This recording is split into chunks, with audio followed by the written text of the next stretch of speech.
Hi, Danny Morrison here for the Danny Morrison Expert Comments alongside Rario.com, and this was match number 40, and in a way, a quarter-final, because New Zealand versus Afghanistan, there at Zealand Stadium in Abu Dhabi, and just quietly, the land of a billion and some, dear old India, were hoping that massive upset, Afghanistan, could they get up and beat New Zealand and allow India to sneak into the semi-final, the other second qualifying spot, to jump in there with Pakistan. Well, I can tell you that the toss was won by Mohammad Nabi, and he went up and batted first, and New Zealand would have done the same. I asked Kane Williamson post-match, he would have done that as well. As you say, a tense type quarter-final, and you want to have runs on the board, and Williamson's big on that.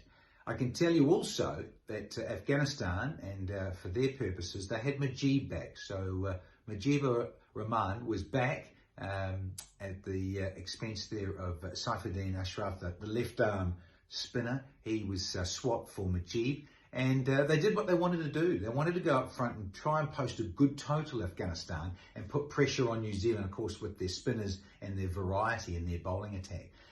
Frustratingly for Afghanistan, and I think also for all concerned for an entertainment perspective, it wasn't to be. 128 for 8 was never going to be enough. And sadly, some of the other big old hands, like Mohammad Shahzad, needed to get going and smash a few. Rumanullah, they needed big runs from those guys at the top. And really, it was only Najibullah Zadran with that 73 that stood out like an absolute beacon.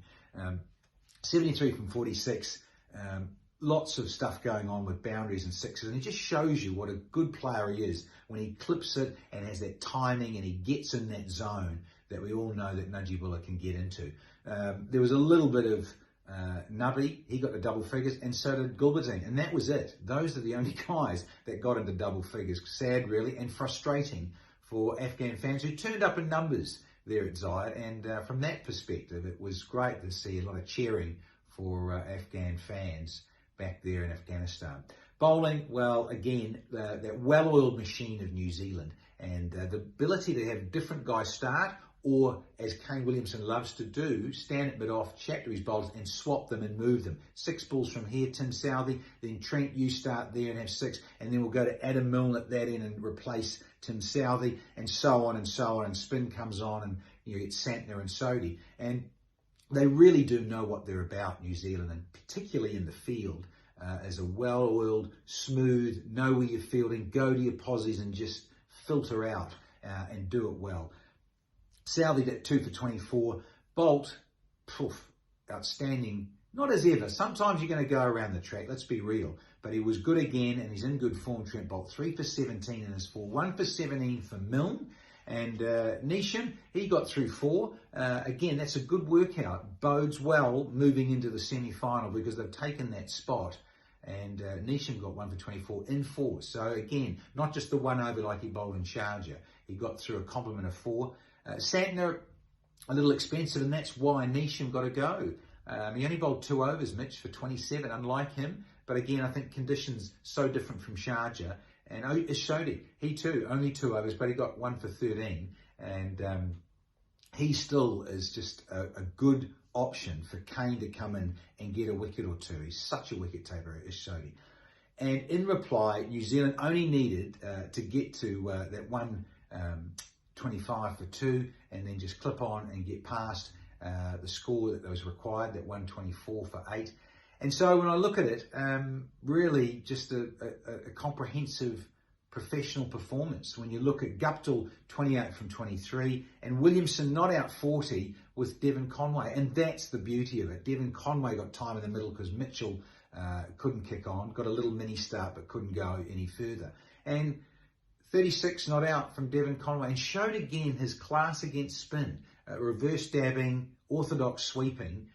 This man has got it all. And remember his lovely story coming out from South Africa as a 25, 26-year-old to qualify, is now turning 30 and has just started playing international cricket for New Zealand. So well played to those two sensible guys. The left-hand, right-hand combo worked well with Kane Williamson and Devon Conway.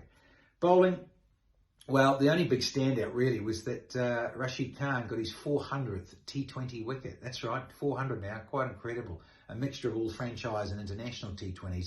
Number 400 for Rashid Khan, and really pleased for him because when you're trying to defend a low total, they need a lot from you. And with Majid back, you could see it lifted and sparked Rashid Khan as well, and those two feed off each other rather nicely. And I think, when Majid was injured, it left a lot of onus on Rashid Khan. So good to see him fit and back for that important game. Wasn't meant to be for the boys in blue from Afghanistan, and certainly not for those in blue of India who were hoping that Afghanistan were going to create a good upset. Not to be. Player of the match, well, no surprises. Trent Boult, where he got it going beautifully, that 3 for 17. And New Zealand in the end by 8 wickets with 11 balls to spare. If you liked it, subscribe, ticket, join us here at Rario.com.